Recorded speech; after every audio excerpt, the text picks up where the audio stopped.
Hello everyone, welcome back to Salam learning. അനുഷമിസ് ആണ്. അപ്പൊ നമുക്ക് ബേസിക് ആയിട്ട് കുറച്ച് ഫിസിക്സ് പഠിക്കാം അല്ലെ. അപ്പൊ മക്കളെ, നമ്മുടെ എക്സാം ഒക്കെ ഇതാ ഇങ്ങനെ എത്തിപ്പോയിട്ടുണ്ട്. അതുകൊണ്ട് തന്നെ മാക്സിമം NCERT ക്വസ്റ്റ്യൻസ് നമ്മൾ ഇങ്ങനെ ചെയ്ത് പഠിക്കണം. അപ്പൊ ലൈറ്റ് എന്ന് പറയുന്ന ഒരു ചാപ്റ്ററിലെ പ്രധാനപ്പെട്ട കുറച്ച് ക്വസ്റ്റ്യൻസ് ഒക്കെ ആയിട്ടാണ് ഇന്ന് മിസ് വന്നിരിക്കുന്നത്.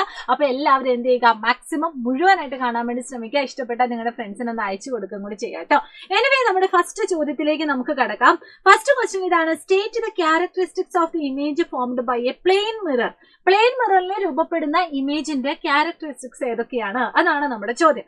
ഏതൊക്കെയായിരുന്നു? യെസ്, നമ്മൾ പഠിച്ചിട്ടുണ്ട്. ഇറക്റ്റ് ആയിരുന്നു, അതുപോലെ തന്നെ വിർച്വൽ ആയിരുന്നു, അതുപോലെ തന്നെ same size of the object ആണ്, അതുപോലെ തന്നെ the distance between the mirror and object is equal to the distance between the നമ്മുടെ മിറർ ആൻഡ് ഇമേജ്. അതുകൂടാതെ ലാറ്ററൽ ഇൻവേർഷൻ സംഭവിക്കുന്നു. അങ്ങനെ കുറച്ച് കാര്യങ്ങളൊക്കെ നമ്മൾ പഠിച്ചിട്ടുണ്ട്. അപ്പൊ എല്ലാം ഇങ്ങനെ പോയിന്റ് ബൈ പോയിന്റ് ആയിട്ട് ഇവിടെ മിസ് എഴുതിയിട്ടുണ്ട്. നിങ്ങൾ എല്ലാവരും പഠിച്ചു വെക്കുക കേട്ടോ.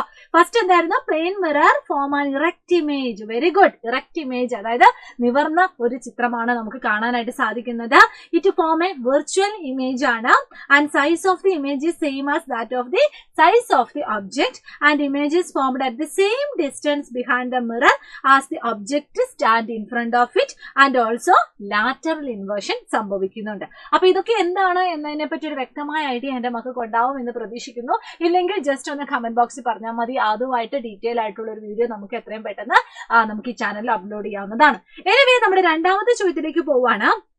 Find out the letters of English alphabet or any other language known to you in which the image formed in a plane mirror appear exactly like the letter itself. Discuss your finding. അതായത് English ആൽഫബറ്റോ അല്ലെങ്കിൽ നിങ്ങൾക്ക് അറിയാവുന്ന ഏതെങ്കിലും ലാംഗ്വേജോ ആ ലാംഗ്വേജിലെ letters നമ്മൾ mirror കാണിക്കുന്ന സമയം exact അതുപോലെ തന്നെ കാണുന്നുണ്ടെങ്കിൽ അതിന് സമാനമായിട്ടുള്ള അല്ലെങ്കിൽ അങ്ങനെയുള്ള കുറച്ച് ലെറ്റേഴ്സ് നമ്മളോട് കണ്ടുപിടിച്ച് എഴുതാനാണ് പറയുന്നത്. എനിവേ, നമുക്കറിയാം പ്ലെയിൻ മിററിൽ ലാറ്ററൽ ഇൻവേർഷൻ എന്ന് പറയുന്ന ഒരു പ്രോപ്പർട്ടി ഉണ്ട്. അതുകൊണ്ട് തന്നെ പ്ലെയിൻ മിററിന്റെ മുന്നിൽ വെച്ചിരിക്കുന്ന ഒബ്ജക്റ്റിന്റെ ആ ഒരു ഷിഫ്റ്റ് ഓഫ് ലാറ്ററൽ സൈഡ് നമുക്ക് കാണാനായിട്ട് പറ്റും. അതായത് ഇപ്പം ഇടത് കൈ പൊക്കുവാണെങ്കിൽ മിററിൽ നമുക്ക് വലത് കൈ പൊക്കിയതായിട്ടായിരിക്കും തോന്നുന്നത്. അതായത് ആ ഒരു ഷിഫ്റ്റ് നമുക്ക് കാണാൻ പറ്റും. അങ്ങനെ ഷിഫ്റ്റ് ഇല്ലാത്ത അല്ലെങ്കിൽ ഷിഫ്റ്റ് ഉണ്ടെങ്കിലും എക്സാക്ട് സെയിം ലെറ്റർ തന്നെ നമുക്ക് ഇമേജ് ആയിട്ട് കിട്ടുന്ന കുറച്ച് ലെറ്റേഴ്സ് കണ്ടുപിടിക്കാനാണ് നമ്മളോട് പറഞ്ഞിരിക്കുന്നത്. അപ്പൊ എക്സാമ്പിൾസ് ഏതൊക്കെയാണ്? A, H, I, M, O, T, U, V, W. ഇതൊക്കെ എന്താണ്? These are the letters that appear same when we see through the plane mirror. Okay, ഇനി അടുത്ത ചോദ്യം: state two difference between convex and concave lens.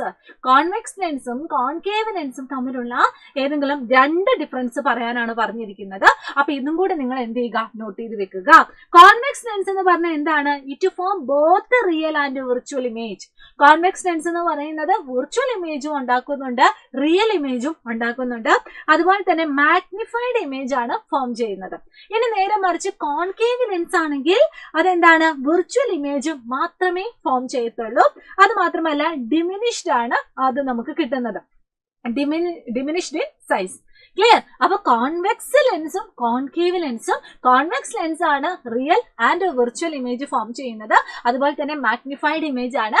Concave lens ആണെങ്കിൽ always എന്താണ്? Virtual ആയിരിക്കും, അതുപോലെ തന്നെ ഡിമിനിഷ്ഡ് ഇൻ സൈസ് ആയിരിക്കും. ക്ലിയർ? അപ്പൊ എനിവേ, നമ്മൾ കുറച്ച് ചോദ്യങ്ങളാണ് നോക്കിയിട്ടുള്ളത്. എല്ലാം നിങ്ങൾ നിർബന്ധമായും അറിഞ്ഞിരിക്കേണ്ട ചോദ്യങ്ങൾ തന്നെയാണ്. അപ്പൊ ഇതൊക്കെ നിങ്ങൾ അറിഞ്ഞു വെക്കുക. അപ്പൊ ഇതുമായിട്ട് നിങ്ങൾക്ക് ഇനിയും കുറച്ച് ക്വസ്റ്റ്യൻസ് വേണമെങ്കിൽ ജസ്റ്റ് നമ്മുടെ കമന്റ് ബോക്സിൽ പറയുക. ഇനി നമുക്ക് അടുത്ത ദിവസം വീണ്ടും കാണാം. അപ്പോൾ all the very best and thank you so much. Bye bye.